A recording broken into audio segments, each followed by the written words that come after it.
Well, goodness the gracious, it is Friday. It is election day again. And we haven't come out of the other side, as they like to say. Oh, look at Joe Biden saying, come on, man. I like it, Mike Garcia. Hello, motherfuckers. How are you? Whoops, hang on. That's not working for anybody. Boom. There you go. That should be working. Captain Hogwash is here. Mikey Garcia, Peapod, Zanmoff. Hello, Zanmoff. Zanmoff says, I'm starting to get a lot of marijuana recommendations now after every live stream. Let me tell you something, pal. We got that coming up tomorrow night. 6:30-ish, what have you. We're going to be doing a little pot on the stream. We're going to be talking about all kinds of spiritual things. Let me give you an example of what we're talking about tomorrow night. Obviously, you know the Gavin and Game Show is all about video games. Every now and then we dive into geek culture, but we're going to be doing video games, mostly today, pretty much all the day. But tomorrow night, there's an article that just got written, and it puts forward this question. It says, hang on now, it says, if we are able to achieve consciousness via AI, is it immoral to unplug the AI? Now imagine, is it immoral, is it tantamount to killing if you turn off the robot, okay? Now that's interesting. It's more interesting when you have this in your system. That's right. Today's stream is brought to you by Camino Edibles. 5 milligrams of one thing, 5 milligrams of another thing. I don't know what the fuck it does, but it makes you feel really good. So we're doing that tomorrow night, by the way, just a heads up. Robot sex. That's exactly right, Random Moose Brains. Hello, everybody. Today we're talking about Xbox and PlayStation, and we're talking about Miles Morales. We're talking about all kinds of video game things. Then much later after the break, we're going to fish Luigi's Mansion. I hope you're doing well. I hope you didn't miss the popping of the Diet Coke sound, which I usually open every fucking stream with. But today, I have not made it to the grocery store. You can tell my eyes are really red. That's not because I was up late. That was because I got out of the shower literally 20 minutes ago, and it's when I take a hot shower, my eyes go red. I'm literally ordering Postmates to keep my Diet Coke aspartame dependency going. I'm just really fucking busy. Hello, Temporal Tune-Up. Isn't that the moral question of Ghost in the Machine? You shut the fuck up, Joe. I don't know. I haven't read that comic in a long time. AI is dumb, says Peapod. Let me make passionate love to a robot lookalike of my celebrity crush. I don't disagree with that. And we can bring all that up tomorrow. I mean, this is not me coming up with anything fancy. You've seen Black Mirror. I mean, let's say you find yourself at 30 single, and the love of your life between the ages of, like, you met her into college. So like 21 to 26, it was the greatest. Oh my God, my children are here and they're interrupting my deep thoughts. Sarah, yeah. Tell me this. Yeah.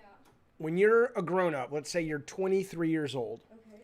and you fall in love, and it's the greatest love of your life, and then you're in love with that individual for, let's say, 6 years, and they die. Okay. And you go on to have other relationships, but you never quite get over this person. Okay.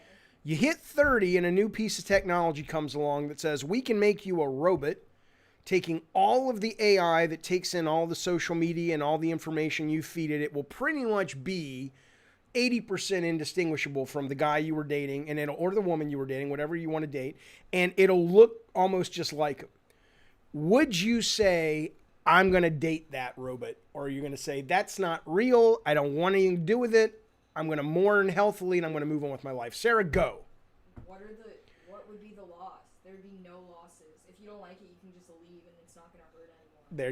There you go. That's my kid. So what I thought was going to be a deep philosophical discussion, she shuts down in 5 seconds. Let's find out what she wanted, then we'll talk about PlayStation. You've ordered spaghettis from Denny's before, right? I don't know what Like spaghettis Postmates, is. like Postmates. Is that plural for spaghetti? Postmates, please just answer the question. I have ordered, you have to do Denny's Dash if you want to order Postmate. Okay, so can you do that? You can, but I can't come in and enter all the shit right now because I'm doing this. Can I see your credit card? No, you may not, but you can go. There's like 1,000 things on Postmates. No, there's not. They don't have grilled cheese. They don't have mac and cheese. They don't have milkshakes. Like, if you go to the Denny's website. Just go to a different place. Go to Milton's. Go to Milton's. Okay. I hate Milton's. Find something on fucking Postmates. You could probably just cheat on the robot, too. Like, it wouldn't Humongous says spaghetti's already plural, Sarah. It's not spaghettis. Good one, Humongous. You gonna let him talk to you like that? Yeah. And there she goes. Off into the night, fellas. I look stoned. I'm not stoned. This is from a hot shower. Okay. Nova, you sent me a message on Discord. Yes, I will come on to your podcast. Now, let me tell you something. We got to schedule it. We'll do that. We'll do it in the future. I got it, though. I appreciate it. Happy to come on and talk for 20, 30 minutes. Absolutely.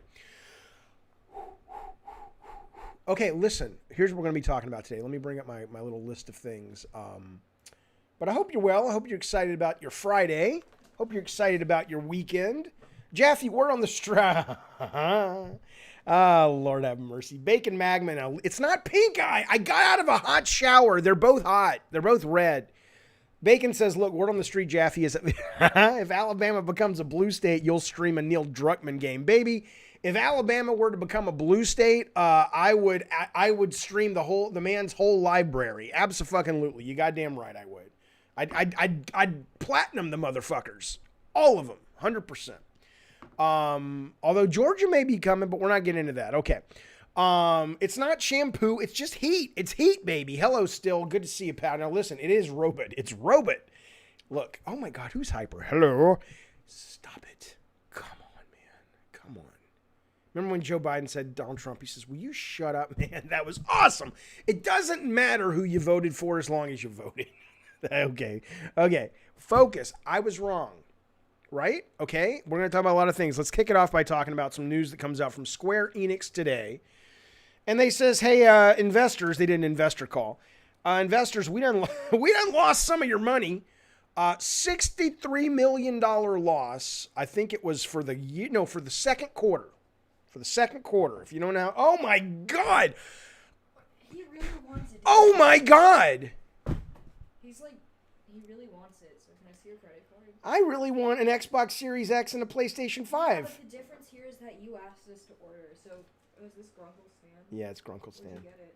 I got it at Comic-Con. Gee, look at this. You see you understand? I will never achieve the heights of Greggy Miller or Colin Moriarty or Alana Pierce or I will never achieve the heights of a minor YouTuber if I keep getting, oh great, and now the dog's here. Hello, Ace. How are you? Come here. Hi. Okay, go get my credit card. I don't know where it is. It's sitting on the fucking counter and order the fucking shit, but I can't help you. I don't need your help. Okay, take the dog. Now I knocked over the fucking fan. Shut the door. Oh, Jesus. Okay. God damn it. Okay. Okay. Listen. Coleman, Alabama. Who's from Coleman, Alabama? What's happening over there? It is I, God. Thank you, Sarah. Hey, but Sarah, I want French fries. Oh, give me fellas, I'm sorry. Give me the goddamn wallet. That's not my wallet. It's the thin, small one. Listen, if you ever have kids, it really is the best thing ever. It is so joyous. My daughter is 17 years old, and it flies by so lickety goddamn split. It goes so fast, and you will miss it. But they're a joy. They're an absolute joy. Hello, Nova. Well, do you know which credit card it is? Union.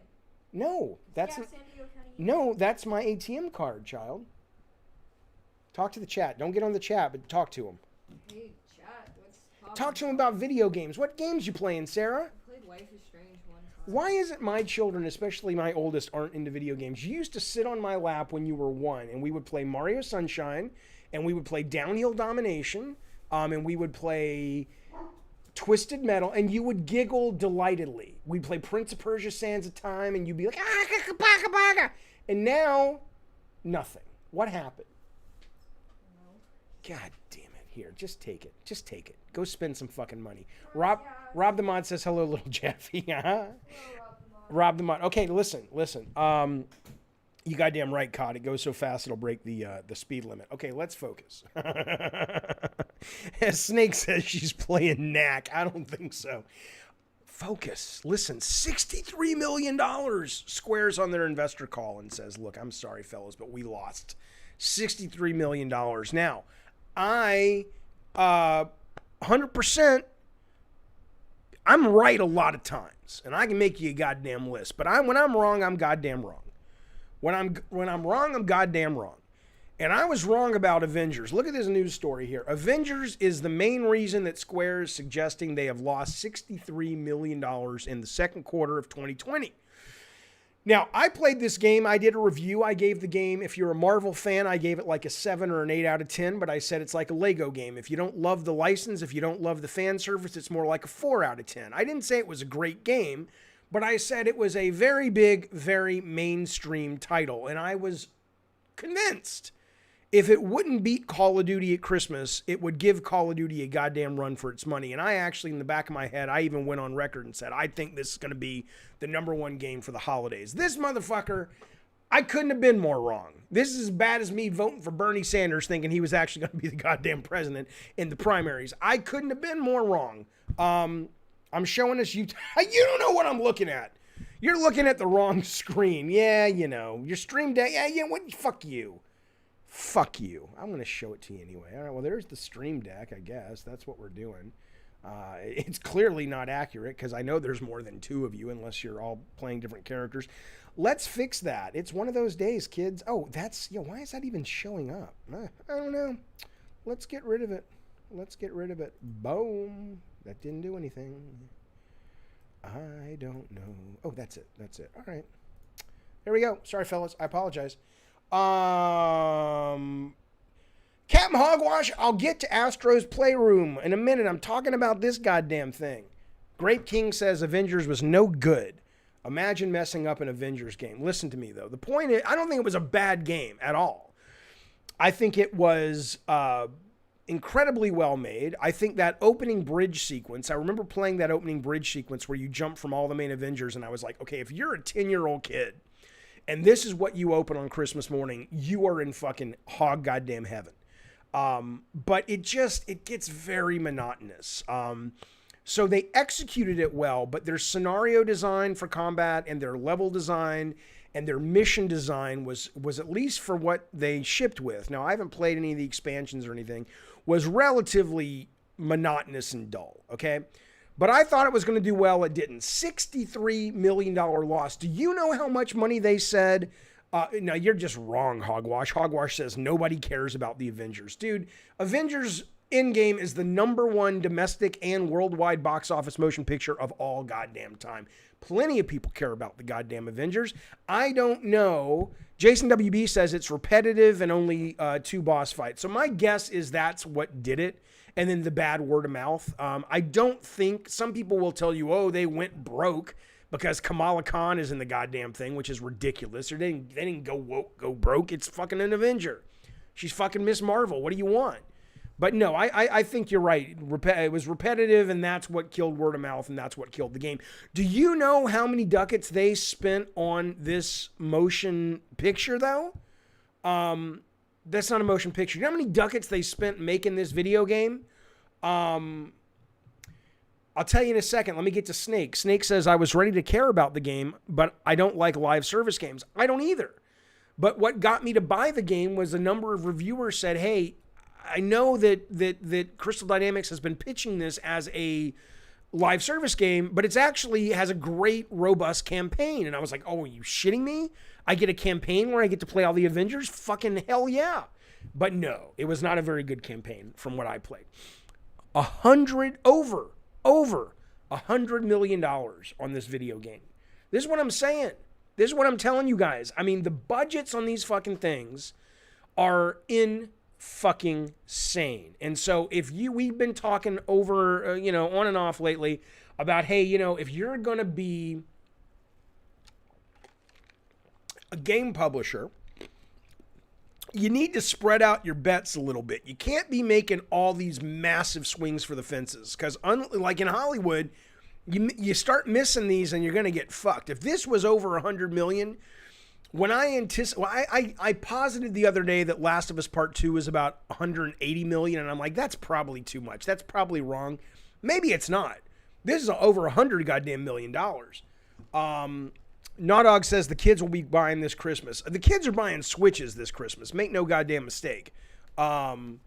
100 million mostly for the license. I don't think that's true. I think I can guarantee you that's not true. And I know you're being hyperbolic, but it's not even close to being true. I hate they put it to market too fast to fix the later concept. I wish we could get a more full experience. I agree with that. Jaffe called me a moron when I said the game was going to fail. Look who's laughing now. I'm not laughing, Bacon Magma, and thank God I can't see you. Right. I said the kid. I did. No, that's why I admitted. That's why the headline of this stream is I'm wrong. I admitted I was wrong. I was wrong. This is one of the reasons, says Novodamus, Nintendo's in the best position. Budgets aren't nearly as high. Game quality is excellent. Absolutely. One day, I mean, look, we're going to talk in a couple of minutes about the PlayStation reviews that hit today. And it's going to be interesting because they are obviously tripling down on their philosophy of let's make these big gamble cinematic video games. Hello, Crank. Always good to see you, sir. Now, let's move the fuck on, though. I'm wrong. I'm a big enough man I can admit when I'm wrong. I'm right more often than I'm wrong, but I was wrong. I don't agree with you, Snake. Ultimate Alliance 3 was better. Ultimate Alliance 3 was a total disappointing game for me. That game had so much shit going on the screen that I could not tell what the fuck was going on in that game. And that's really disappointing because I wanted to love that game. Let's talk about another game. Boom. This is interesting in my opinion for a couple of reasons. So the Medium, if you don't know, was pushed out to late January. This was the only, this was the only original Xbox Series S/X title. I'm not trying to be clever. I'm just going to start calling it Xbox Sex, right? I mean, I don't think that's trying to be like X-Bone or anything. It's just like S and X. There you go. But that doesn't matter. It's the only original title exclusive that they had for launch. They have Gears Tactics, but you can get that on the PC already. And I think there's one other that you can play somewhere else already, okay? So, this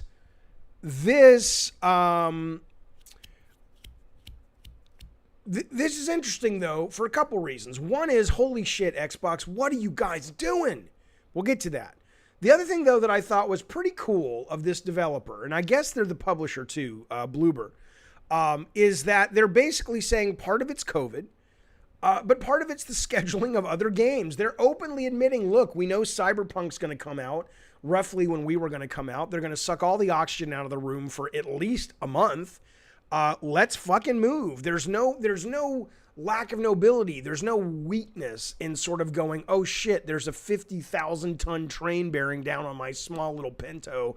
I probably should move off the fucking tracks, right? So I think this is a good move, but I do think once again, it really does underscore, I don't think Xbox has a problem in the medium haul, in the long haul. They absolutely have a bit of a problem this Christmas. This was the headline, which I thought was really kind of funny. Hang on.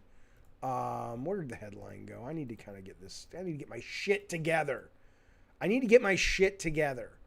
Where did it go? Here it is.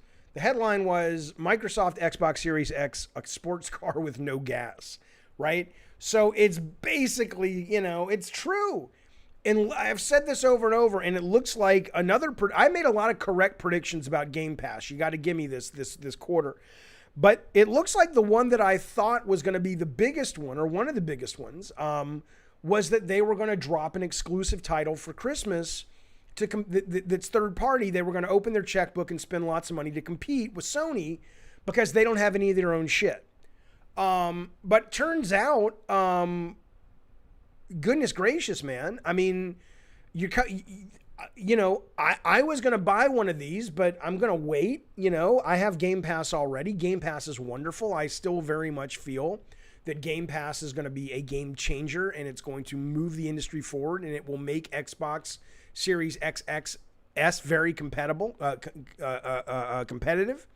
But for this Christmas, they're going to look like probably, they're going to sell everything because everything's going to sell out this Christmas, but they're going to look kind of like they got egg on their face. And I'll tell you what, man, there is a point now, and look, I've given a lot of kudos and credit to Phil Spencer and what he's done with Game Pass and with Xbox, and his vision is very different and bold, and that's awesome. And I've told you guys that right now I'm more inclined, once games start coming, to play more on Xbox than PlayStation.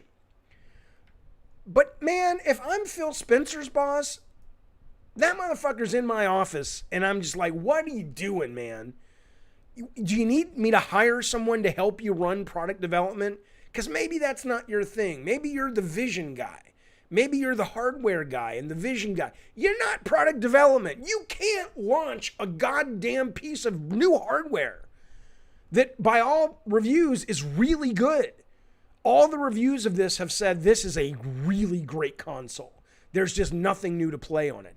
How in the fuck do you launch a new piece of hardware and you don't have one game? I've defended Xbox because I love what they're doing. I believe more in their vision than Sony's vision right now of let's just keep making these $150+ million movie games. I'm glad All Stars sounds different. Obviously, that's not all they do, but that's, Jim Ryan said that's where we're going, folks. So I'm not sitting here being a dick all of a sudden to Microsoft. I love what they're trying to do, and I'm going to show you an article in a minute that eloquently expresses this idea of what they're trying to do better than I ever have. But Jesus Christ, man, what is the problem?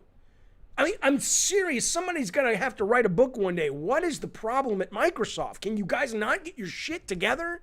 I made a video 2 years ago talking about how the product development management at Sony is brilliant, and you guys should poach some of those people. There's great product managers all over various industries that could be funneled in. What do you do? I mean, here's the question for the chat. What do you think is happening? Like, why is this so hard for them? I'm not asking why they can't be Sony first party. I understand. There's Shuhei, there's Scott Rhodey. For a while, there was Alan Becker. It's in their DNA. It's Sony to really compete with business versus art. Because that company will release some stupid fucking shit and you'll go, what the fuck, Sony? But it's indicative of a company that values innovation as much as they value, or not as much, but in a big way, close to as much as they value staying in business, okay? So I'm not saying that Xbox needs to compete, but you can't ship a fucking game on launch day. You can't ship, and I'm not even saying it's a problem that Halo has a problem. Halo, yeah, 343, who knows? Something's rotten under the floorboards. We'll get to it. That's the only fucking game you guys had in development. What the fuck are you doing? And I don't mean that like I'm trying. I'm not upset. I have plenty of games to play. My passion or my energy is not like I'm mad at Phil Spencer. I don't care. I'm sure he's a nice guy. It's just I'm fascinated. I want to know what is happening. I want to have a camera in that fucking boardroom and go, what decisions, as a guy who's run and co-run companies, as a guy who's been a creative leader on a bunch of fucking shit in my career, every day you make decisions that kind of steer your car towards the finish line. And sometimes you get knocked all around. You don't know where you're going, but you at least have a rough idea of where you want to end up. I want to know what decisions are happening at Microsoft on a day-to-day basis, going back 2-3 years, where these motherfuckers cannot launch a $600 console, which by all accounts is great, without one fucking new piece of software? The fuck is going on with you motherfuckers? Listen to me. Forget Me Not drops a super chat. He says, listen, how do game budgets work? Is that $100 million only production, or is that marketing as well? No, that's production, pal. Games like Horizon cost $47 million and look way better than Avengers. Okay, so it depends. It depends. Let me answer this guy. Let me answer Forget Me Not first. So if you guys are chatting about what Microsoft is doing, hang on for a second, because I want to talk about that. But I definitely want to answer this question. So, so to be fair, certainly Avengers, some of the money went into acquiring the license. There's no doubt. But it ain't 25% of the budget. Even if it is, they're saying it's over 100 million. So let's say it's 120 million. You're still dealing with basically $100 million of production. So marketing is its own thing. No, I mean, games have gotten really fucking expensive, drawn to death. I don't think Sony at this point would mind me telling you was probably $25 million. And that thing, I mean, was not single player. There was no AI. There was not brilliant, expensive graphics. And it wasn't a big team. it's expensive to make games. This is hard shit. You need really smart people that get well paid, and it takes a lot of time. And technology is always shifting around. So I mean, it's the budgets are real. It makes sense why they cost that much, and people wonder. And we'll talk about unions a little bit later, but people wonder. It's like, we need unions, really? You can get unions, but here's what's going to happen if you get unions, which you're not going to get unions in games. But let's assume let's live in the fantasy world that you did. You're going to have a degradation in quality of the games that you people say you love so much, that love the AAA more than the moment-to-moment gameplay. Let me show you something. I pulled this up. This is the worst special effects fails in popular movies. This is from 2018. I'm sure there's some that have gotten worse. You may find that movies don't often slip schedules. Every now and then a movie will move out of a schedule. I don't mean because of a pandemic or something, but because they just can't get it done. It is incredibly rare that a movie says, we're not going to be ready yet with the new James Bond movie, right? They get it done, right? And they have unions. And they will say, and a lot of times they'll go overseas to companies that are still unionized and some that aren't. But they'll say, look, we can't spend infinite amounts of money on this shit. And it's like, look, the movie's got to get done. That's the best effect we can go with. Fuck it. That's as good as it gets. That's the money you have. That's the time you have. The movie's shipping on time. That's what's going to happen with movies. You're going to have producers going, or with video games, you're going to have producers going, the budget's already $175 million, and now you want these guys to crunch for 3 months. They're in a union, pal, so that's going to go overtime. They're going to get time and a half if it's on weekends. Double pay on weekend. However they unionize the organization, figures out the math. You're going to be in a situation where the budgets are going to go through the roof, and they're going to start saying we can't make gambles like this anymore. So, I mean, the movies are just like, fuck it, there you go. There's your special effect. There's the Scorpion King. There's that's what's going to happen. So, but that's where the money goes. Forget Me Not. It is absolutely a tremendously expensive endeavor to make video games, and it's getting more expensive, at least if you go down the road of cinematic AAA kinds of games. Somebody in the chat earlier said that's why Nintendo's so great, because their budgets aren't through the roof, but the quality is through the roof. And that's the sweet spot, man. That's the fucking sweet spot. They understand the medium better than any other publisher, any other hardware manufacturer. They understand the business model and such that they know they can appeal to their audience without having to break the bank with visual fidelity. And they know how to make they know how to make the best video games in the business. That doesn't mean Sony doesn't make equatable games, but I wouldn't call what Sony makes with their cinematic stuff video games. I would probably at this point call those more interactive experiences, right? Okay, but I hope that answers your question. Forget Me Not. I appreciate the super chat. I appreciate you being here and being part of our community. Okay, Itchy, going back to Microsoft, like, what the fuck are these people doing? Says Microsoft always shoots itself in the foot. They don't love games, never did. They don't understand games. That may or may not be true, but that has nothing to do with what I'm talking about. Okay, what I'm talking about is management. You can sit there and say Phil Spencer wouldn't know a Sonic ring from a Mario collectible coin, but that doesn't mean that the man doesn't understand how to look at a spreadsheet and a calendar and go, if we don't figure out why these 8 teams aren't firing on all cylinders to reach our November launch day of hardware, we're fucked. That you don't have to love video games for that. You can fucking love, cigars and cognac and betting on the ponies, and you can still do that work. A lot of the best managers, Shannon Studstill's the best manager I've ever worked with in my life. She likes games, but she's not going home on the weekend every weekend and like going, I got 100% Assassin's Creed Valhalla. That's not what she does. But the woman could fucking manage, she could probably manage the Mideast peace process if you gave her the opportunity.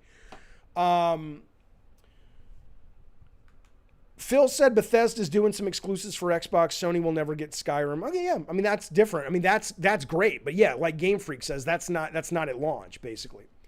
Microsoft says Rolondo's a bigger company, harder to manage more people, way more people. No, that's not accurate. That's absolutely not accurate. It's accurate, but Microsoft is not Xbox, okay? And Xbox is not 343. So if what you're saying is Microsoft is huge and that company somehow has to manage down to Phil Spencer, and then Phil Spencer has to manage down to 343, okay, but Sony's a huge corporation. They're not as big as Microsoft, but it's not like because Microsoft's so big that Phil Spencer has 80 people he has to please and Jim Ryan only has 20 people he has to please. I'm sure the chain of command is still relatively simple. I don't think that's true, Samson. Samson says it's because they think backwards compatibility is their main draw. No, I don't know if that's accurate or not. There's no way you get into the video game business and you think the main draw is video games from last generation. I'm not saying they're not pushing the service aspect, which I think is great. I'm not saying they're not pushing the backwards compatibility aspect, which is great. I'm saying that I don't think that's where they think the bread and butter is. Hello, Delroy. Always good to see you, sir. Microsoft either beats their employees too much or doesn't beat them enough, says Peapod. It could be.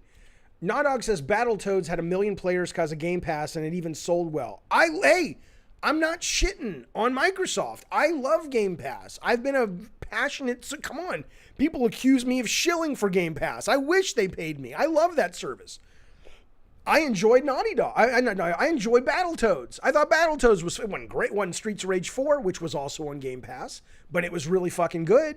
I'm not saying, when they pull something off, it's not, they pulled off Sea of Thieves, they pull off Forza, but you don't launch hardware without software. It's utterly ridiculous.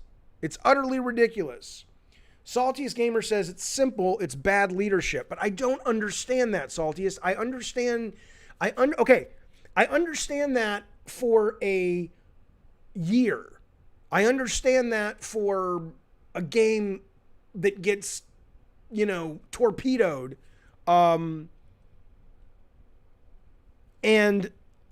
okay, that's bad leadership. Let's fix it. This is chronic, right? So at some point, doesn't someone have to go to Phil Spencer and say, dude, like I said at the beginning of this little tirade, dude, what are you doing?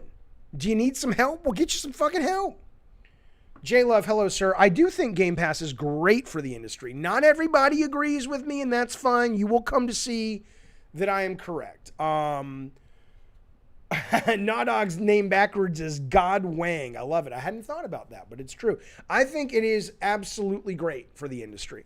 I'm happy to talk about why a little bit later, but I've talked about it ad nauseum. Salty says Phil Spencer is the problem. Yeah, but that's not really true. You may not be wrong, but at that point, then there's a bigger problem, which is Phil Spencer's boss, right? If Phil Spencer's the problem, do you think he's out? Is it like Auburn football or college football? You lose enough games and, 6 games in the season, you're fired? Because you would think at this point, think about that. If it were Sony, let me just give you some fucking inside baseball. I understand that Team Bloober is publishing Medium, okay? I get it. If that were Sony and it were still an exclusive, Sony would fly 5 fucking producers to Poland, put them up in hotels, and say, you motherfuckers ain't coming back to America until this fucking thing is gold, and it's got to be gold for launch day.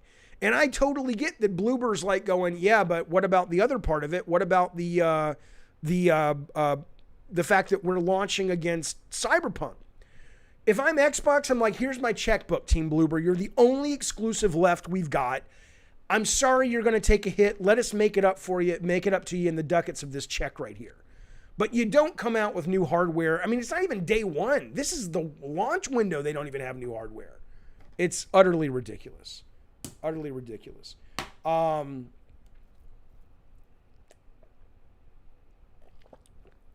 Learn to Swim says Microsoft is very hands-off of studios, doesn't provide much support and deadlines. Well, maybe they need to get their shit together. You guys are just explaining to me what the problem. You're explaining to me why this could be the case.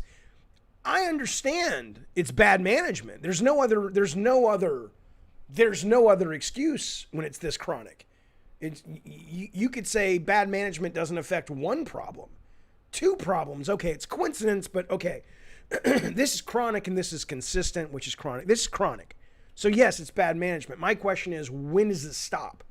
The real bad management isn't the bad management at Xbox. The real bad management is, why are they letting this continue? Okay.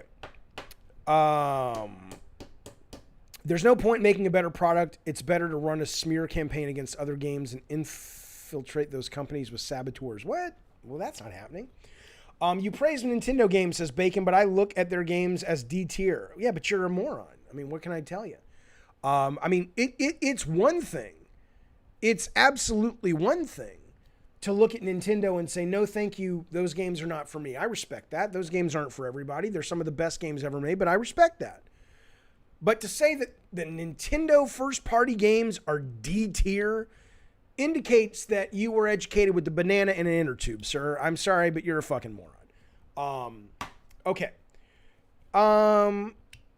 There's no reason why there's not a new Banjo, Conquer, or Killer Instinct. I don't agree with that, Rotten. I don't think Banjo is great, but Banjo's a nostalgia play. Conquer's a nostalgia play. All of those are, sure. There's no excuse there's not at least one, let alone 5 titles at launch. 1! Xbox fans accept the bullshit and don't ask for more. That's why they're in the situation, says Salty as well. They don't accept it with their wallets. I mean, certainly, Again, though, I don't know. We'll see. I'm taking the piss because it's annoying, but as a customer. But I love my Game Pass, man. If all they do is say, "Fuck it," you know what? We're out of making games. We just want to run this thing called Game Pass. Cool, no problem, pals. You'll have my money every month. Happy to subscribe. I remember Phil stating that Xbox games wouldn't release until a year or two after the system. While most outlets agreed with him, I never agreed with that logic. Yeah, it doesn't make sense, Reggie Butler. It's stupid. Jason says Nintendo games are good. They don't appeal to me. Nintendo has always been great. Well, yeah, that's an interesting discussion to have, but at least you're acknowledging the quality of the experience. Mike says, how do devs get paid on Game Pass? Is it sustainable? Of course. I mean, look. Everyone's different. We got paid on PlayStation Plus. The way we got paid, and I'm not going to get into terrible specifics because it's not my place to, but PlayStation Plus said, we'll put your game on PS Plus. Here's a chunk of change. Is that acceptable to you guys? And it was a large chunk of change. It cut into our development budget in a very meaningful way, half.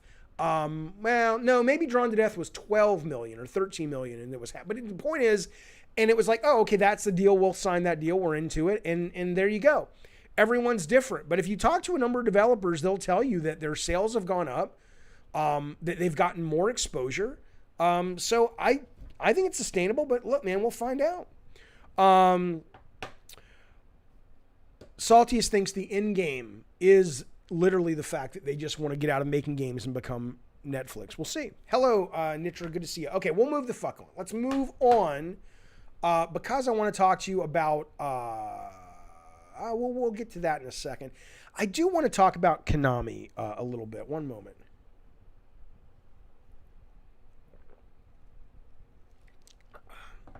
Games are multi-tier to play on every box since Xbox One, or the first Xbox. There's no excuse to not have new games on launch, even if they couldn't do anything with smart delivery. I agree. If I was leading Xbox, says Samson, I would have tried to get the rights to the Hulk. The big green guy would counter Spider-Man. Could be. I mean, it depends on the game, right? But I mean, I certainly would try. Let's talk about Konami, the pachinko developer, says Crank. So the news comes out today that you guys probably know this, that, we knew PT. I have PT on my hard drive. Maybe I'll sell it to somebody one day. I was never a huge PT fan. I didn't dislike it. I just don't understand when people talk about it's the scariest fucking game ever. I'm like, really? It's cool. It's incredibly neat, and it looked beautiful for its time. It's really, for me, not the scariest game ever. It's kind of just full of cliche after cliche, but it's definitely cool. And I like Kojima a lot, and I'm not throwing stones at PT. I just don't understand the fetish of the fucking thing. But regardless, so you could play it on the PS4, you still can, right? But for a time, PT, according to the press, was backwards compatible, so you could play it on your PS5. So if you had your game stored on your PS4, I guess it was an external hard drive, or you could put it on a USB, I don't know how you did that, but you could put it onto your PS5 and it would work. But that was the preview model. The consumer model is one of those rare games or semi-rare games, X%, that Konami has stepped in and said, yeah, we're not going to let this... The word is Konami has made the call and said, we're not letting this be backwards compatible. I guess the publisher can make that decision. And it's just kind of like... Doyle does rule, indeed, sir. It's just like... it makes you wonder why. It makes you wonder what the motivation is here. All I can think about is there was a publisher we were working with at one time, and we made a game. We were not that far into it, but we were about 7 months into it. And everybody liked it. Everybody thought it was really good, but some changes happened at the company, and they said, yeah, we have to cancel that. So we stopped making the game, obviously, because they were paying for it. And we were like, hey, you know, is it cool if we release this on the internet, like videos, just to show people what we were working on? And they were like, and I understood it, and it wasn't mean-spirited, but they were like, well, no, because if you do that, PR is worried that it's going to make us look bad. Like, why would you cancel this really cool game? And so I'm like, all right. I mean, they were a great partner. They're awesome people. And I'm like, okay, I get it. But I'm wondering, though, if it's like that with Konami and PT, but it's maybe more, there's more animosity about it. It's like the last thing we want to keep doing is hurting our reputation as Konami by reminding people that there was this game that, earned or not, has taken this position amongst gamers as this greatest horror game ever made, and we're the ones that sort of torpedoed it. That's the only thing I can think that would create a reason for them not. I understand that they wouldn't go out of their way to make it playable on PS5, but the fact that it already just worked, and according to the reporting, they stepped in and said, no, we don't want it to just work. I have to think it's got to be PR. Andreas says, I think they're coming out with a new Silent Hill and have some serious PR problems. Okay, so wait. Well, no one really knows what's going on. So there's been a number of rumors that Sony First Party is working on Silent Hill, and they are working on it with Kojima. And then I've also heard they're working on it with the original Silent Hill team.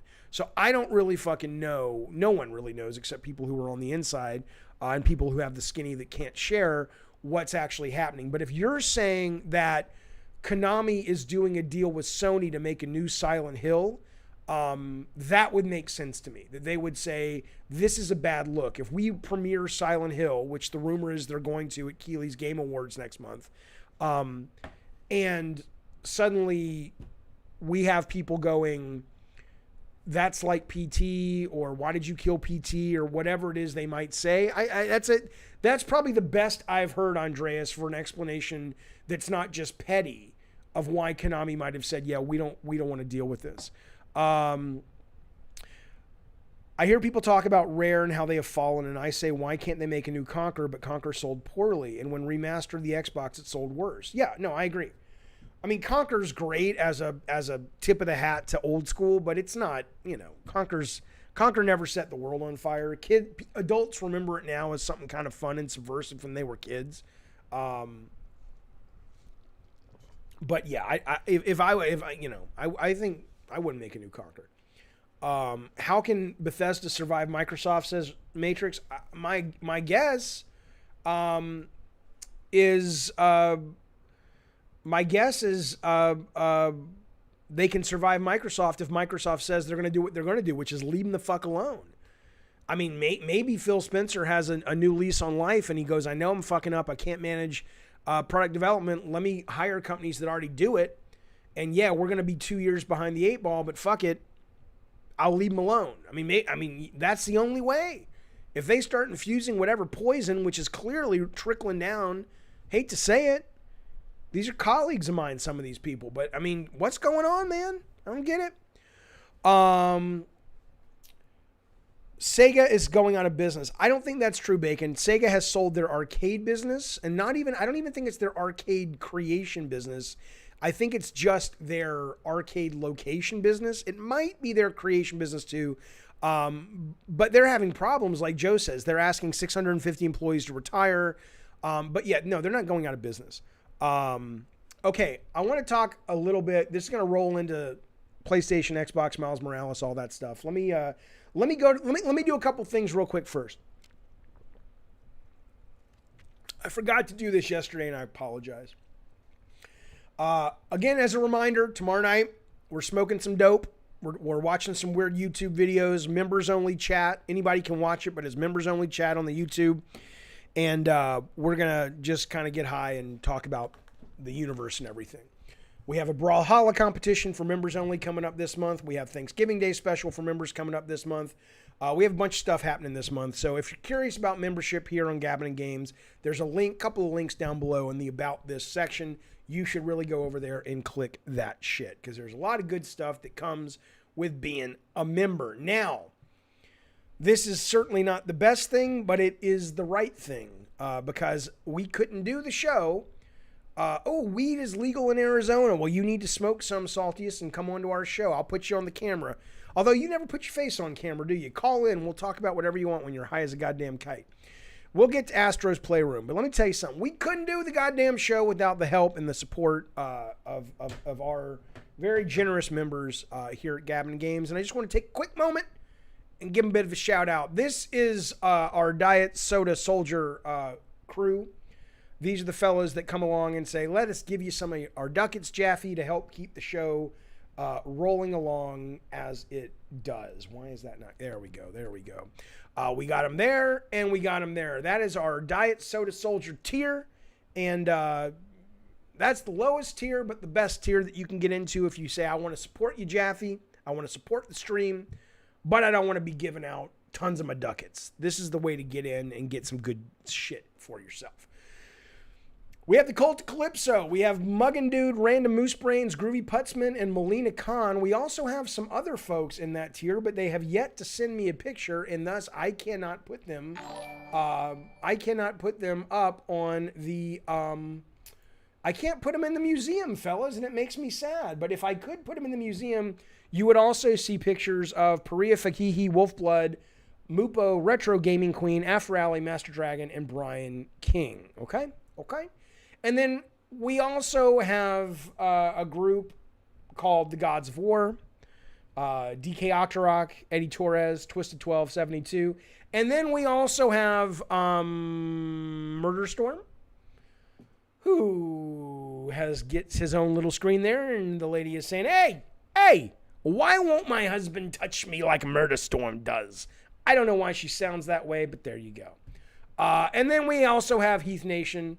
There he is with the one and only AJ Styles, with Superman looking on going, holy cow, that fucking Heath Nation is a goddamn bad motherfucker. And he is. He is indeed. In fact, later in the stream, I'll be showing you an ad from Heath Nation's very own YouTube channel, which is just one of the many perks that you can get when you subscribe here at Gabbin' and the Games. Okay, hey, listen, fellas and Filettis, we just got a new subscriber. Alejo Nicholas Cabral has subscribed over on the YouTube, and I appreciate it, sir. Thank you very, very much. It's very kind, and we love you being part of our community. Okay, listen to me. Let us talk about this news story. So, you know the game Celeste? This is going to spill into Miles Morales. I promise you it will. The game Celeste won a bunch of awards a couple of years ago. It's too hard for me to play. It's a side-scrolling indie phenomenon. I think it sold over 1 million copies. The creator comes out today and says, yes, the character in Celeste is a trans woman, okay? And there were some hints and things about this when you played the game, but they were never very clear about it.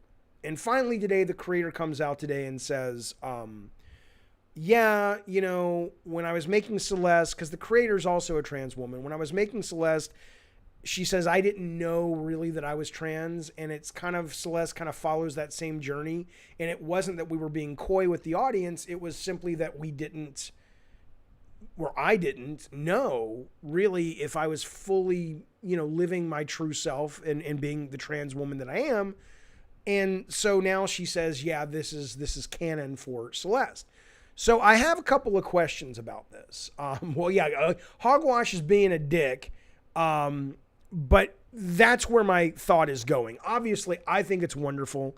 I think it's great. The more diversity we have in games, the better, both behind the screen as coders and creators and in the characters represented. Well, Brian King says they pulled a J.K. Rowling. They actually didn't. They actually point that out. And they say in the article here, they literally say the team wished to not pull a J.K. Rowling by carelessly dropping in baseless representation after the fact. But eventually the team came to the conclusion that, quote, full in-writing confirmation simply fuels certain folks into arguing the game doesn't adequately prove she's trans. And then the lead developer says, yeah, that's true, because I didn't know that I was trans when I was writing it. So that's why it's kind of sketchy, because my own journey to my wisdom of who I am was sketchy at the time. So I have a couple of thoughts, a couple of questions. The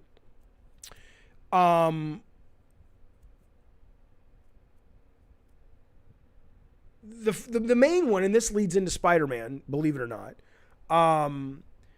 is if they come out with a sequel to this game, which they'd be morons not to, because I think, like I said, somebody can look it up for me, but it was an incredibly successful game. I think it sold over 1 million, but regardless, it did very fucking well. So I'd be stunned if they don't make another one. Now that this character is openly trans, do you think that is going to be a bit of a business problem, right? I think it's great. I support it. I want to continue to see diversity, like I said, in front of and behind the screen. But are people going to say, now that I know who this is, I want nothing to do with it? The reason I bring it up, well, A, because it's interesting and it's game news, and I like seeing stuff like this. But there's, I haven't played the new Spider-Man, but here is, and is this a spoiler? Yeah, but not really. And this will tie back into Celeste, I promise. I'm not going to spoil it. Let's just say there's a screen. I'm going to show you. If you want nothing to do with Miles Morales spoilers, it's not even a spoiler. I'm just going to show you a screenshot, okay? But if you're that, like, I don't want to even see anything, there's your warning. Okay, here we go. 5, 4, 3, 2, 1. Okay. So this is a shot of Miles Morales, Spider-Man. I think this one's the PS4. It doesn't matter. It's the same fucking game for the most part, other than tech enhancements. There's a Black Lives Matter in the game, a mural that basically is, you can't argue that it's not just in the world. There's a part in the game that if you do a lot of really cool stuff, this is one of your rewards. It's a framing for one of the rewards, and it's clearly meant to be like, I mean, they could have posed this shot anywhere in the game, and they say, we're posing it here with Black Lives Matter clearly on display, right? Miles Morales, obviously, he's a black kid, and he's I don't know, I always thought he was Mexican, but he's a blend between an African-American kid and some kind of Latina nationality, but I don't know where that is. Okay. Where he's from, but it doesn't matter. The point is, clearly he's not, some white bread dude that, he's aware of Black Lives Matter if it's a thing. Puerto Rican. There you go. Okay. Thank you guys. So this is interesting for a couple reasons. One is I was amongst the people that mocked Kotaku's article about the cops in Spider-Man in 2018. If you remember, Kotaku wrote this article that everybody said was super fucking woke, and it was super fucking stupid because they're like, these cops don't reflect real cops. They were like the blue short sleeve shirt button down cops with the caps, and they were like, yeah, I'll get you with my nightclub, and every now and then I'll pull out a gun to stop a bank robbery. They were like the 1970s movie version of cops. And Kotaku was like, that's not really what cops are anymore, and it's kind of irresponsible for the game to put forward, especially in a city like New York. This isn't like a little small town in Birmingham, Alabama. This is fucking New York City. That ain't cops in New York City, right? And I was like, okay, is it true? Sure, but whatever. But since we've had that summer of our discontent with all of the, I mean, we've always known about some of the brutality, but since all of this has come out this summer, and George Floyd and all of the, Breonna Taylor and all this, and all the footage that we've seen, it certainly repaints Kotaku's earlier article, where I'm inclined to give it more respect than I originally did, okay? The fact that now they're saying Miles Morales, and this was in this article today from Kotaku, the fact that, well, Miles' dad is a cop. He is. But in this game, they literally say, and his dad is dead. That's not a spoiler. You knew that from the first game. They literally say he joined the force to correct all of its corruption from the inside out. So they're acknowledging that the cops are problematic. Black Lives Matter, what does it mean if it doesn't deal with a lot of the problems that society in general, but black folks specifically, have with law enforcement? So the Marvel universe, the Marvel video game universe, acknowledges Black Lives Matter. It acknowledges the fact that there are racial problems in the Marvel Cinematic Universe. So this is why I'm interested. I'm interested for a couple of reasons. I'm interested, first off, and I'll go to the chat. I know you guys have a lot to say. I'm not ignoring you guys. I will absolutely turn and look over there, but I want to get this up and out first. So I'm interested for two main reasons. The first one is just, again, sales. Look, I always put the creative process first, and Sony's always been very supportive of that when I worked with them. I don't see them having any real reason to change at the moment, unless, as we discussed a couple of weeks ago, how much of the quote wokeness of Last of Us 2 may have hurt sales. Maybe they're starting to go, maybe that's not a good idea. In this case, though, they have to know. I already see people in the chat. I saw people in the chat saying, well, for one, I know it makes me sound terrible. I won't play Celeste now that I know it's a trans character. Somebody in the chat is like, this is too woke. This is bullshit. All lives matter, blah, blah, blah. Whether that's true or not, that's different. We're not getting into politics. This is more of a business question. So Sony has to know that putting this in the game is going to create some problems for certain gamers, right? So Sony either says, we don't care, fuck you, we believe in this. And in that case, good on you, Sony, that's great. I happen to believe in it too, very much. But even if I didn't, I respect a company that says we're going to stick by our values, even if it might cost some customers. This is one of the easiest things in the world to change. That's a fucking bunch of texture maps. You can go in post-launch and you can say, it's causing too much controversy. Just change that fucking art. I want different art, right? It's nothing.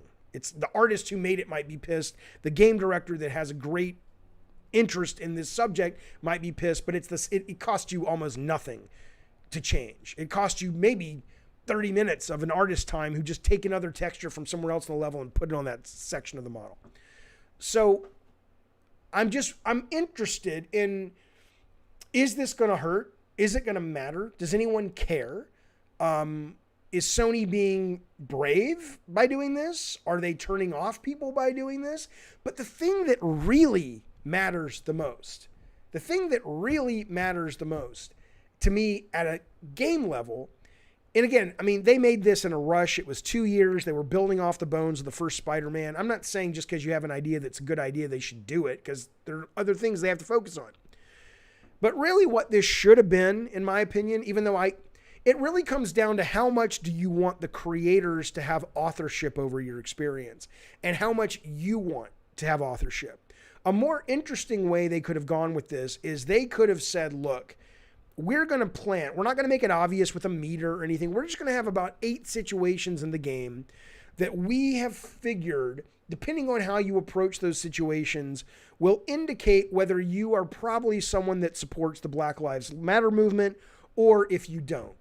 And if you check off enough of those boxes in the right way, the code says that's the mural on the building at the end. If you don't, we just give you a different mural. And I don't mean you're doing that so you don't offend anybody. I'm saying that's the height of why games are great. is that I don't necessarily want in a game. I mean, I'm not saying I don't, but it's an interesting thing to think about that you may not want. You may not want Insomniac's take on Black Lives Matter. You may just want your own take to be reflected by how you play the game. So that's what I'm wondering. Brian King says, I'm buying it anyway. PlayStation's more important than politics. Okay, but my question, Brian King, is, are you thinking that you would prefer this not be in the game? Who in the chat says this should not be in the game? I mean, I like, at a game design level, I would love it to be something that just sort of seamlessly appears based on how you played.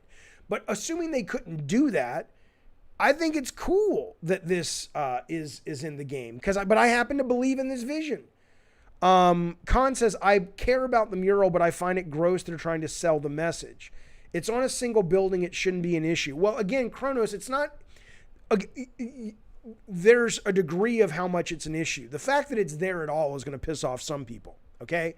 But this is a background to one of the biggest rewards in the game. When Miles takes us this selfie, it's because you've achieved something pretty monumental, and that is right there front and center. They could have put this selfie shot anywhere. So it's not just like, oh, I happen to swing by this billboard, whatever. This is intentional. They're kind of putting this in your line of sight. Well, I agree with that, Alexis. A lot of people only care about free speech when it's what they agree with. Joe says, I can't answer your question because there can be more to it. Is there a bigger story within Black Lives Matter that's supposed to be provocative? Well, my understanding is that there's bits of that. It does bring up that the dad tried to change the police from the inside out. The Kotaku article even suggests maybe that's what got him killed. That's not a spoiler. You knew that in the first game. You know, it suggests that it very much tries to embrace black culture in New York City in the way that Into the Spider-Verse did with Miles Morales, which was one of, not the only, certainly Bendis had a lot to do with it, but it was one of the reasons that made Miles so lovable for so many people who had never heard of Miles Morales. So I don't think Black Lives Matter is like you swing over marches and you help the protesters. No, but I absolutely do think that there is still a sense that this is not everything's great and there's no racial tensions in the city. Brian King says, I feel like it's a bit opportunist. Corporations using a popular social movement, but I can ignore it. Well, yeah, but this is the developer. I mean, I don't think Sony came down and said, put this in, do you? I mean, it could have been Marvel. Marvel could have been like, look, man, we love you, Sony, but this is Miles Morales. If you want to play in the sandbox of Miles Morales, you know, he's a Puerto Rican black kid living in fucking New York City. New York City is the fucking height of the social, you know, upheaval that we experienced lately. I mean, a lot of black people have experienced for a long time, but in terms of as a culture overall, we've experienced lately. Marvel may have been the one saying, you got to fucking do it, man. You got to fucking do it. I'm glad they did it, but I happen to think this is a great message.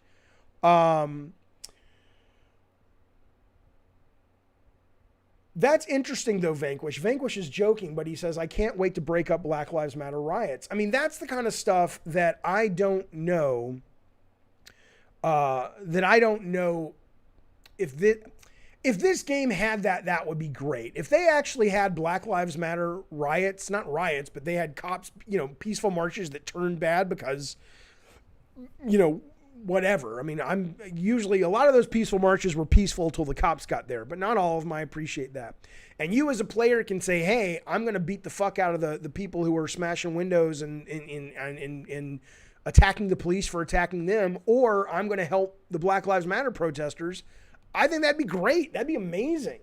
And then it totally changes what this mural is. But again, then you're not playing Miles Morales. Marvel might be, yeah, that's cool. But Miles Morales would never not support Black Lives Matter. So, you know. It's a complicated issue, says Brian. There are great cops and bad cops, great black people, some bad eggs. Tribalism really doesn't do anything for you personally. I just don't see it as tribalism. I think when you're basically saying, look, well, we're not going to get into politics. But okay, anyway, there's the story. I thought it was interesting. We'll see what happens. I'm certainly excited to play this game when it drops in a couple of, next week, actually. Okay. Hang on 1 second. Just got to show you, though. I just got to show you.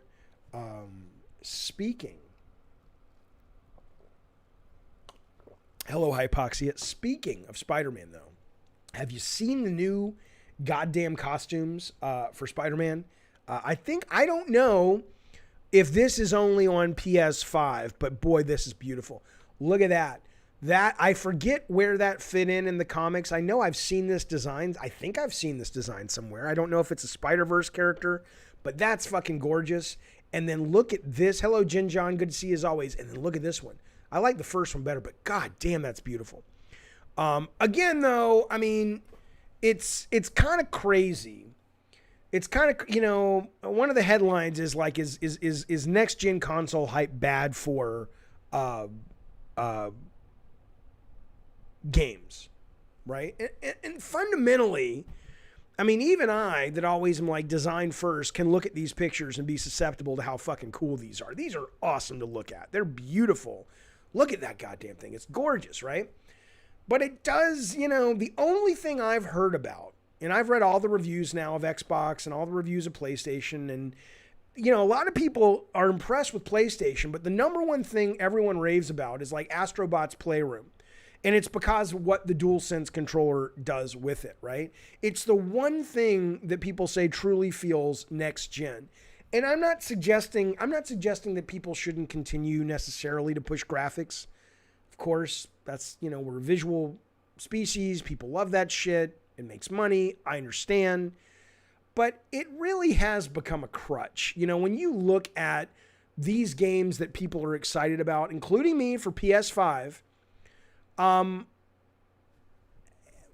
we've played these games. We've played these fucking games before. And I just kind of wonder sometimes, would we as gamers be better off if somewhere along the lines we had convinced the powers that be by our consumer habits that we're not going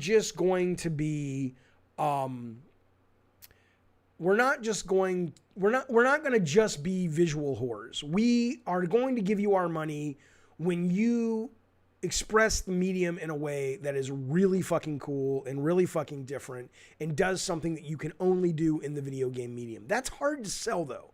It's hard to articulate what that particular thing is because it's kind of esoteric until you see it. But all I know is when I see stuff like this, I'm excited. But think back for a moment, right? Think back for a moment. 7 years ago, I mean, I literally can go to a Facebook post where I was playing Battlefield, whatever it was. It was set in modern times, but it wasn't Hardline.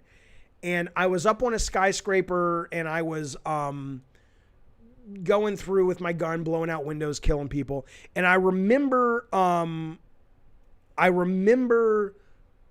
doing the share button and posting it to Facebook and going, holy cow, I cannot believe this is where we're at. This is amazing, right?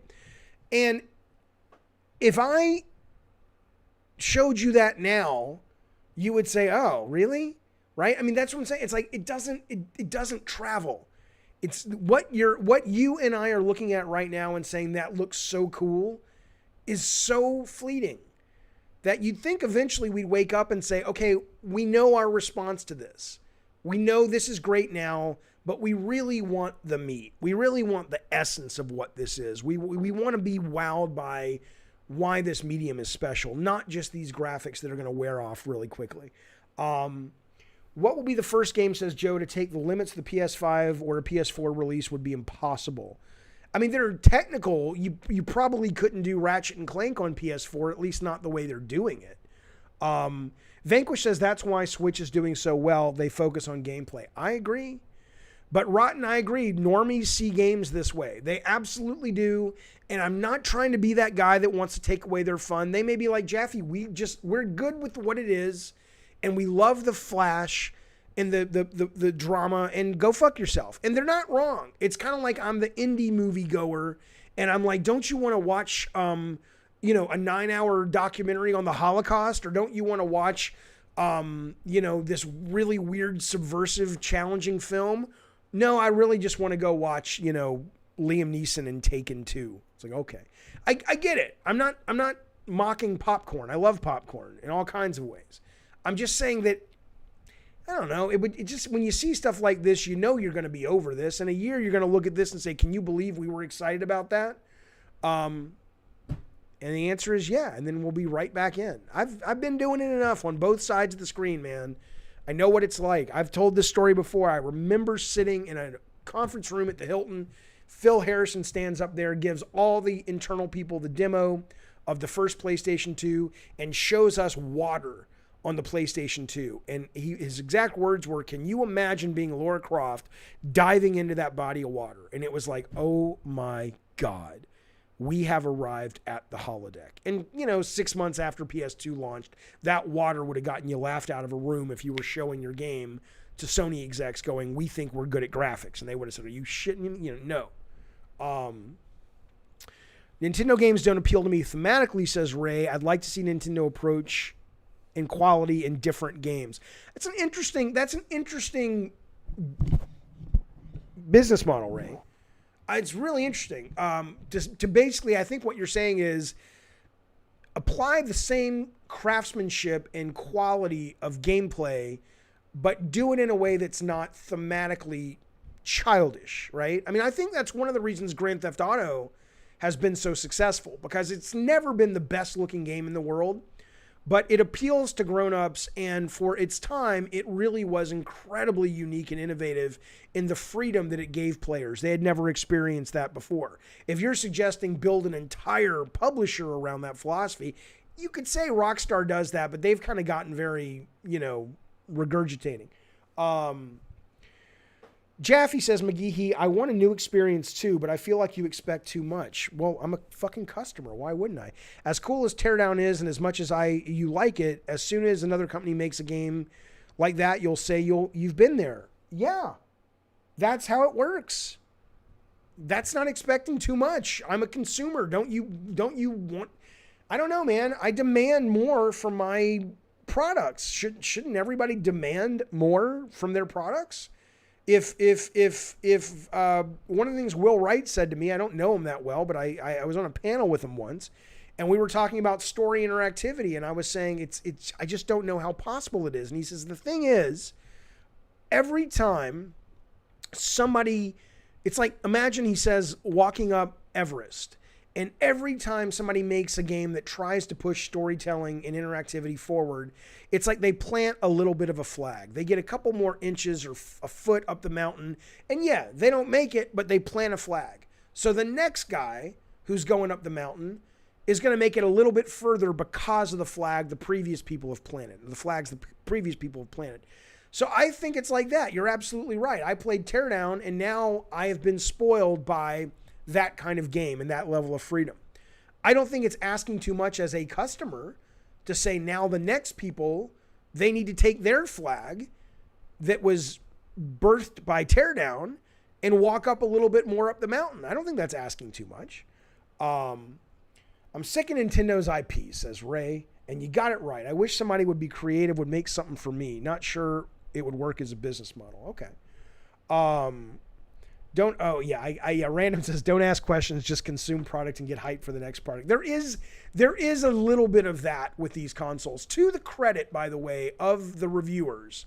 They have called out Xbox. They've said Xbox is amazing, but they're like, there's nothing to play on it. What the fuck? PlayStation has gotten some wonderful accolades, but a lot of the critics have been tempered. They've said it's great. They've said, I think it was in the last part of this article, this is US Gamer saying the PS5 is a purchase of potential, but Sony has largely delivered on that potential in the past. I think that's absolutely true. They're saying, look, don't buy this and worry. You're going to get amazing games on it. But right now, it just kind of feels like a bit of an upgrade. And they're not saying that's bad, but they're saying, do you need to buy it right now? And I've been impressed by their lack of giving into the hype on this. They say it's great, but maybe you don't need it right now. The best comparison I saw was this on Game Industry, because I'm always using food for maybe obvious reasons, but that's not true because I'm not always hungry. Maybe I'm always stressed because I stress eat. What do you think, fellas? The point is this. Games Industry, I'm always saying it's like, oh, Xbox is McDonald's, but this was better. If Xbox is Netflix, then PS5 is cinema. Cinema's taking it a little crazy. I'd say PS5 is like 70% movies, 30% cinema. But their point is valid, which is like, look, Xbox is aiming for this much more mainstream. You just like to play games. They're a lot of goddamn fun. It's Fall Guys. It's Fortnite. It's Call of Duty multiplayer. We're not looking to be art. We just want to entertain you in the easiest way for you to digest our stuff. And PS5 is like, no, we want to charge $70 a game. In fact, if Xbox and Game Pass is the Netflix of gaming, they say, then PlayStation is cinema. Xbox wants you to pay $10 every month to play loads of different things of all shapes and sizes. PlayStation wants you to spend $70, I'm adding this part, every now and then, back to them, $70 on the single special blockbuster experience. I think that's great. It says it makes sense why indie devs who have had a starring role at the birth of PS4 have been slightly overlooked during the promotional campaign for PS5. The PS5 story has been God of War, Final Fantasy, Horizon, Resident Evil, Spider-Man, Hitman. Big, high-quality AAA gaming experiences that you play on your own with a fancy headset and a controller. I think it makes sense. I think it totally makes sense. And I think that is a... Because a lot of people give me shit for liking Game Pass and being more inclined to play Xbox this generation. But the way they've articulated it is exactly why. Where I'm at in my life, and as a designer and a gamer, I want to just play different stuff, all shapes and sizes. This is great. I'm excited to play Miles Morales. But if they're not offering me anything really fresh after the first 3 or 4 hours, I'll move on to something else.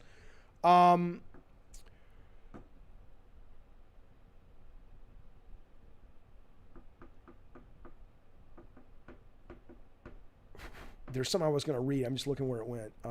Yeah, PlayStation games are more of an event. I agree with that. Oh, Nawdog says, who do you think makes more money, cinema or Netflix? Netflix probably makes more money. Is what I would guess. I could be wrong. But I mean, I understand that Netflix is not necessarily profitable at the moment. Some people would argue, but if you look at Amazon, well, Amazon deals with Prime. If you look at Hulu, if you look at Disney Plus, if you look at Shudder, I think convenience usually wins out. I'd rather pay $70 for a game than pay 4 10-tier. I know, that's fine. Bacon Magma says, I would rather pay for a $70 game than pay for 10 B-tier games that you're basically temporarily owning. I understand that. I'm absolutely not suggesting that there aren't people like you that exist. This article is saying Sony made an entire console for people like you because it's clear that you exist. I'm simply saying that for me personally and for a lot of people, this particular explanation or analogy of Xbox, Netflix, Sony Cinema, movies, pretty good. It's a pretty good one. All right, one moment, fellas. One moment. I also wonder, by the way, going back to this just briefly, I don't know if Xbox would do this. They might, though. They might.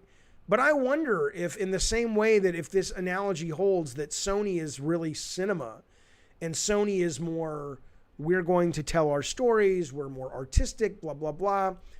Xbox has historically, when they've been successful, been kind of like, we kind of stay out of all that. And we're just like, let's give you some fucking fun shit to do. And in that, there's definitely an audience out there for that. I mean, as a gamer, I like that, but I don't mind social messages, but I'm wondering if that's going to play a part in how these teams distinguish themselves. Wolfblood, I'm well. How are you, sir? Curation's another great thing you get with Game Pass, especially today with way too many games. That's a good point too, Ray. Delroy says Game Pass is awesome and many folks in the chat are tripping. And Nawdog says, so true. I agree. Knowing Bill Gates' business model for Microsoft, they probably would basically not be artistic. Is that what you mean? Yeah, Rob says, slap the like button, you motherfuckers. He's not wrong. He's not wrong. Wolfblood, where's your picture at, Wolfblood? Aren't you a Cult of Calypso fella? I think you are. Where's your picture? Hang on. You ain't see, all you, there's Rob the Mod. All you guys in the Cult of Calypso or above, if you don't send me your ads, if you don't send me your pictures, I can't put them in the show like these fine folks here. And that's okay if you don't want them, but if you want them, it's part of your subscription. I'm happy to accommodate what you paid for. That's all I'm saying. That's all I'm saying. All right. One moment, fellas. Yes, but Wolfblood is Cult of Calypso. That's right. Okay. I want to show you. This is just some light shit, real quick. This is not much, but I want to just give you some updates. The problem with Game Pass convo, says Alexis, is people who don't like it think it must objectively be bad when the fact is it's good for some people and not worth it for others. Yeah, I mean, I would have never played Katana Zero, or it would have taken me a long goddamn time. You see this? Free Guy got moved. Wonder Woman got moved. Free Guy is now off of the Disney schedule. It's 20th Century Fox, which is Disney. I wish they would just, it's just like, you know what, guys? Wonder Woman got moved out to 2021 June. Put the fucking goddamn thing on the goddamn net. Come on, just put it on. But anyway, no one knows where this is going now. I love Christmas right now because we have a Pixar movie from Pete Docter coming Christmas Day on Disney Plus. And it's not Disney Plus like Mulan Premium. It's just fucking Disney Plus. I wish they'd do that with more of these goddamn things. Did you guys see the trailer for Lego Star Wars? Do I need to show it to you? Or have you seen it? This is the Lego Star Wars Christmas special. I grew up with the Star Wars Christmas special. I never saw it until much later. It was absolutely as stupid and terrible as everybody says it was. But this looks great. Would you like to watch this with me for a moment? Would you like to watch the trailer? This is going to be on Disney Plus November 17th. Part of your Thanksgiving, pals. I'm going to show it to you. This is the Disney Plus Lego Star Wars. That's not what I want. Christmas special. It's really fun. Okay, let me mute my mic. Hang on. All right, let's make it big. Boom. I have not seen the new Mandalorian. I've watched episode 1, which was great, of season 2. Haven't seen the new one. Okay. Oh yeah, there's Kurt Russell Santa Claus movie. There's a sequel to that coming out. That's fantastic. Okay, here we go. Let's watch this. 'Twas the night before Life Day, in a galaxy far, far away. Looking good. Tree, food, decorations. Coming together heroes were to celebrate the day. Please be a cape. Please be a cape. It's a wrap! For Rey, adventure called, and she thought it would be fast. Wow. But there she found a key to the galaxy's past. Sorry. Oh, Master Luke. What are you doing? This is so cool. We've seen my master. My master's master. Concentrate. My master's father. Impressive. My master's father's master. Emperor Palpatine? I don't believe it. You think maybe you could put a shirt on? It's a key to travel across space and time. I will change the future. So sure are you? Less talky, more fighty. Pod races. Jigs. Oh, double jigs! So cute.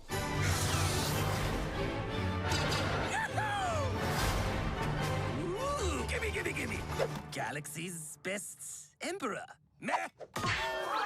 You thinking what I'm thinking? Music. A time of joy. This is Hooray! a friendship, a family. Who are you guys? Master Skywalker. My son. These binary sons.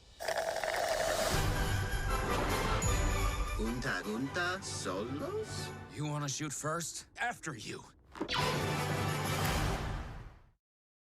Come on now. Come on now. That's some good stuff. You know that's some good stuff. Don't fuck with me. I'm excited. I want to watch that goddamn thing.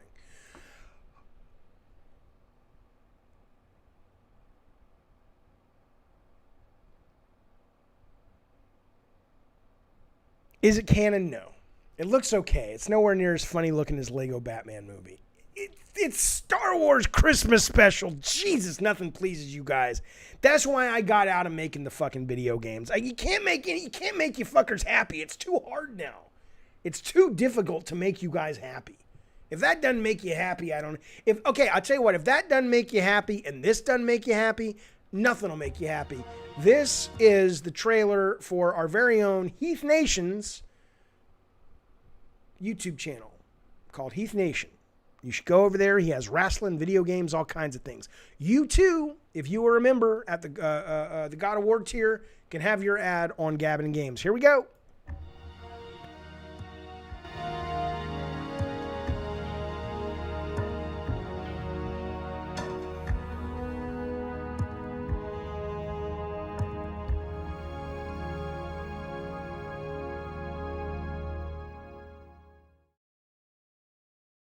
Out, fellas, check out his channel. He puts lots of good stuff. Of course, I said wrestling. That's what he puts on his show.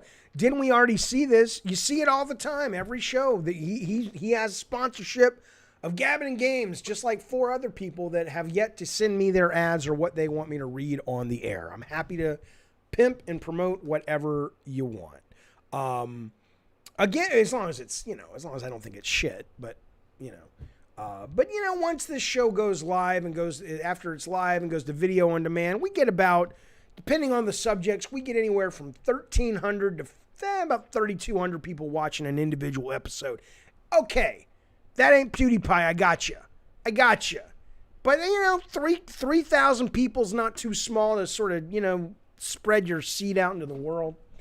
I don't make me happy because I hate Lego. Bacon Magma, you sound like a miserable son of a bitch. All right, here's what we're doing. We're going to chat. I'm going to let the chat take over for just a little bit. And whatever you guys want to talk about for the next 5-10 minutes. Then we're going to take a break. And we're going to come right back and we're going to play. We're not even going to play. We are going to finish. Cool Hand Cruise, thank you so much for the sub, pal. I appreciate it. Then we are going to finish Luigi's Mansion. I'm on the second to last boss. We finish that. We have one more area and we have the final boss. I don't have Astro's Playroom. I've already talked about Astro's Playroom, Captain Hogwash, and when my PS5 comes, Alexis is selling me their PS5, and that motherfucker, I called the people today, Alexis, if you're watching, and the P.O. box said, yeah, as long as you got the P.O. box on it, doesn't matter if your name's different. I will be getting that when it comes, and I'll be playing Astrobot. You goddamn right.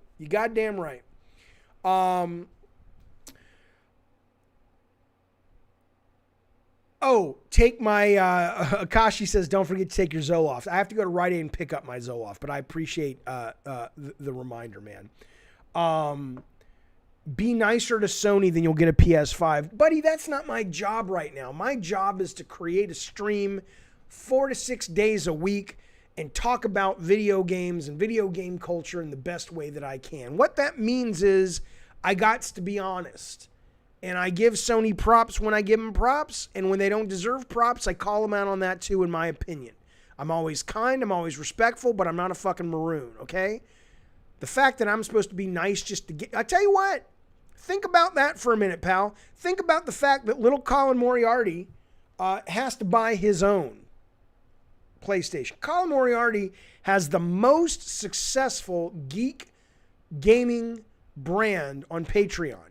That motherfucker has a big, loyal audience. And Sony is saying, we're not going to send you one because what? You've been mean to us or you've been critical of us? Come on now. The people that have the free swag are the ones that basically go, yes, Master Sony. Yes, Master Xbox. What can I do for you to keep you happy and be in your good favor? Why do you want to trust those people? I'm not saying that they're not trustworthy, but don't you think there's a little bit of a conflict there? Come on now. Code says truth is bad for business. You're not wrong. Well, it's good for business, but it's not good for the relationship between two businesses. You hate the Lego special. Jesus, just go fucking watch. If you have Disney Plus, you know what I've learned though? You know what I've learned? I've learned that a lot of people will just complain about shit that have no experience with it because they don't have it. So people will complain about stuff on Disney Plus, not because they don't like it, because they don't have it. Maybe they can't afford it. Maybe they don't want it. They haven't experienced it. People will complain about Game Pass. Oh, well, what games have you tried on Game Pass? Oh, I don't have it. It's just shit. Okay, I understand. Akashi says, I would trust Colin over iJustine or another influencer. Yeah. Alana Pierce can't get a free console. She does have a free console. She has an Xbox. I don't know if she has a PS5. I think it's because 90% of people hate Colin Moriarty. No, they don't. Sony don't like to be associated with that kind of person. What kind of person? 90% of people. If 90% of people hate Colin Moriarty, how does he have the number one geek product on Patreon? I mean, it's no secret. I'm not giving away anything when I tell you, because you can go to his Patreon. The motherfucker gets 9,000 subs a week, a month. And the lowest is like, what, $250 or something?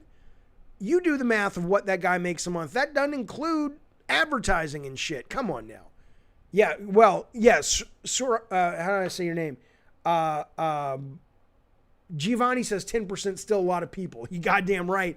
Brian says the guy makes $60K a month. A month! Come on now. Come on now. I'm behind on your stream, says Samson. Why is it you say visuals are bad and so-called meat gameplay is good? You act as if you can only have one or the other. No, I don't say visuals are bad. I say that we are too, in my opinion, we are too swept up in production value to the point that we don't demand more from the essence of the medium, right? And I'm not inoculated from it. I mean, look, I was showing you guys earlier. I mean, I was just like, when I saw these images, where is it? Where's the Spider-Man image? When I saw this, I was like, oh my God. When I saw this, I was like, oh my God. I get it. I love visuals too. They're impressive. But what I'm saying though, Samson, is that because the medium of interactivity is in essence interactivity, it's too easy to bamboozle people. And I don't think it's intentional. It's just, it's easier. It's easier to throw talented artists at a problem and make it look really cool. And you feel, oh my God, this is an amazing game. But all you have to do is go back and play that game in a year, in 5 years. Is it still amazing? If the answer is yes, then your first instinct was correct. It's an amazing game. Dead Space 2, I played for the first time this year. That's a 10-year-old game. It's still amazing. The vast majority of games that came out 10 years ago that people were like, whoa, that's awesome. If you played it today, you'd go, oh, that's crap.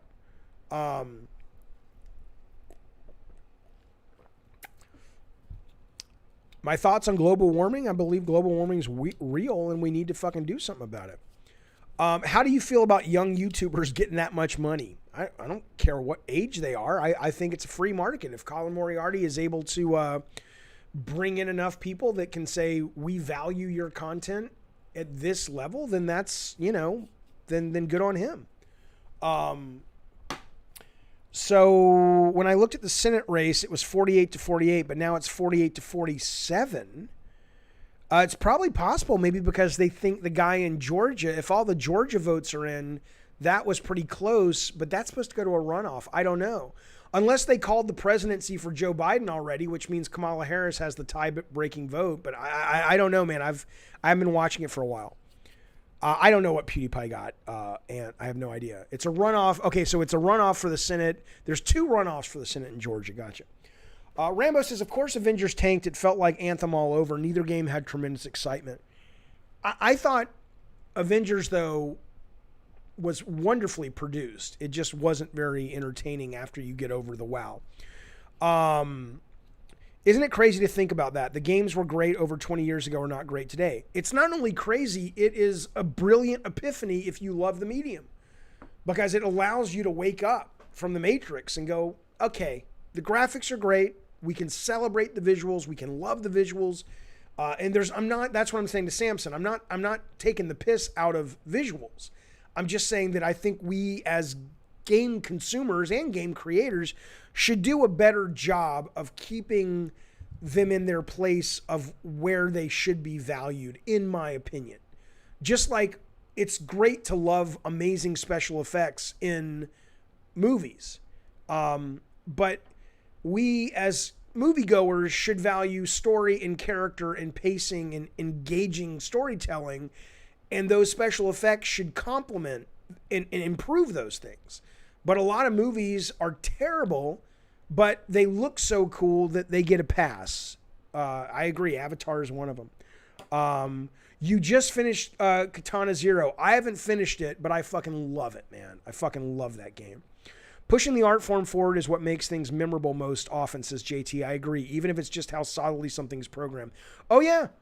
I mean, I don't know about solidly programmed, but numbers make a difference. When you play a game like Katana Zero, or you play a game like Ghost Tsushima, somewhere somebody sat there with some dials, either in the hard code, but probably actually at a variable level, and they did what they did, and they plugged in the right numbers, that sidestep, whether mixed with the way it was animated, when you sidestep an attack in Ghost Tsushima, and then you hit the button at the right time, and then you're able to instant kill the guy with a blade through their midsection, that's code, baby. That's people sitting around dialing knobs and numbers to give your brain that drip of dopamine or whatever happens when you have that experience. You're absolutely right. You're absolutely right that a lot of times it is simply it's always the programming at a fundamental level. I have not beat Ghost yet, no. Video games need more full frontal male nudity to reach the next level, says Realism. I mean, those exist, I believe. I know it's interesting though. So when I go to Steam, do I have Steam up? There's always that section. There's two sections on Steam. There's a lot of sections, but the sections that I always see are new releases, and like off to the right, there's like games under $5, games under $10. Both of those all three, $5, $10, and new releases, are always filled with like hentai and female hentai and kind of game porn, but it's women. I don't know if I've ever seen, except maybe, I think there was one I saw that was like prominently placed, but I don't know. Maybe that's just there's not as many customers for it. I don't know if I've seen that before. You'd think that would be, a bigger genre. Do you think you sound like Martin Scorsese when he complained about superhero movies not being real movies? I don't know, but I would like to think no. I love superhero movies, and I just said I like great graphics. But let's be clear, okay? All I'm saying is I think Spider-Man Far From Home is a really great movie. Not because of the special effects. I think Iron Man 1 is a really great movie. The special effects in both of those films, which let's say equates to great graphics in video games, complement and help make those stories excellent. Green Lantern is a terrible movie, okay? I think Thor Dark World is a terrible movie. But it's not that I don't like superhero movies, it's that I want good movies.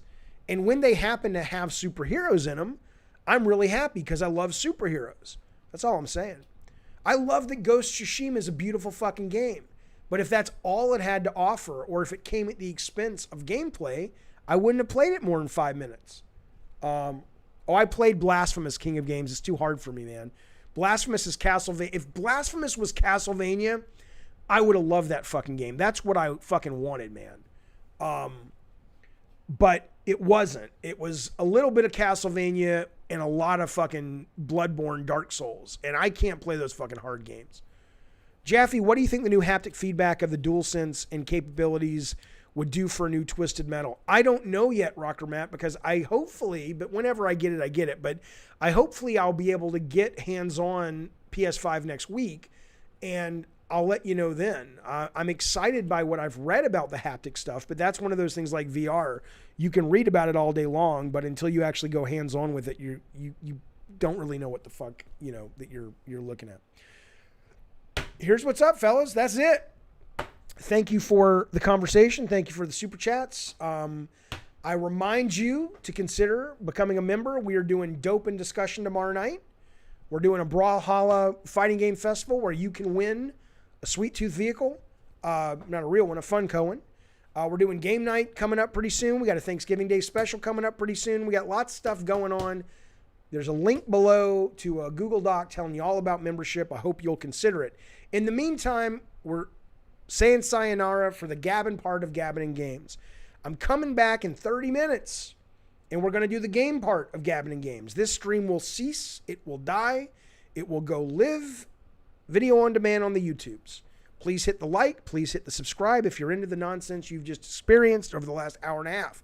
However, we will finish Luigi's Mansion 3 in 30 minutes. I'm going to take a break. I'm going to walk the dog, and we will do the gaming portion of the stream in 35 minutes. No, last night was different. There's a lot of shit going on. 30 to 35 minutes, Eric Lynn and I will be back. Hope to see some of you guys on the stream. Take it easy. Have a great weekend if I don't talk to you until the next stream. Bye, everybody. Oh, Rob, thank you. Thank you, Robert. Thank you, Hogwash. Thank you, all the members. Bye, y'all.